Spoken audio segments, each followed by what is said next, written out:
আসসালামু আলাইকুম সুপ্রিয় গাইজ, আমরা এখন আছি ডায়াবেটি অফিসে অপোজিটে যে কাপ পেরিস রেস্টুরেন্ট, সেই রেস্টুরেন্টে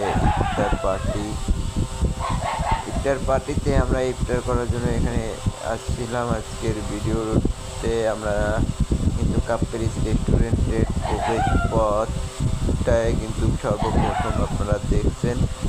এদের প্রবেশ পথটা অনেক সুন্দর, দুই সাইডে কিন্তু ছোট ছোট গাছ এবং অনেক ভিন্ন ভিন্ন কালারের লাইটিং এবং ইট এবং কিছু পাথর দিয়ে প্রবেশ পথটা তৈরি করা। আমরা এখন আছি যে কাপ্রিস রেস্টুরেন্টের ভিতরে যে চা খাওয়ার চা জোনটা দেখলেন আপনারা। এবার আমরা যাচ্ছি রেস্টুরেন্ট। খোলা আকাশের নিচে এত সুন্দর একটা ওয়েদার বা এত সুন্দর একটা ফিলিং যে আজকের ইফতারটা হবে, এটা কখনোই আমরা বুঝতে পারিনি। হঠাৎ করে অনাকাঙ্ক্ষিতভাবেই আমরা কিন্তু ইফতার পার্টিটা আয়োজন করে ফেলেছি।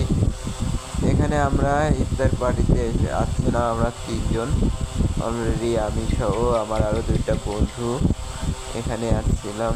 এখানে কিন্তু আমাদের তিনটা বন্ধু আমাকে ইনভাইট ছাড়াই বিনা ইনভাইটে কিন্তু আমরা এখানে ইফতারের জন্য অ্যারেঞ্জমেন্ট করে ফেলালাম। হঠাৎ করে এসে দেখেন এখানে কিন্তু অনেক সুন্দর শিক কাবাব বলেন বা কাবাব আইটেমগুলো কিন্তু অনেক সুন্দর ফ্রেশ ফুড এরা তৈরি করে। সেই সাথে আমরা কিন্তু এখানের একটা ব্লগ তৈরি করে ফেলালাম। আপনারা যদি খুলনার মানুষ হয়ে থাকেন একটু লাইক কমেন্ট শেয়ার করবেন।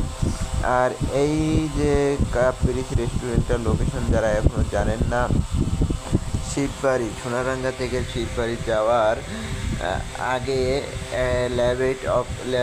ল্যাবেট ডায়াগনস্টিক সেন্টার বা হসপিটালের অপোজিটেই কাপ পেরিস রেস্টুরেন্ট। আমরা এখানে আজকে ইফতারি করলাম।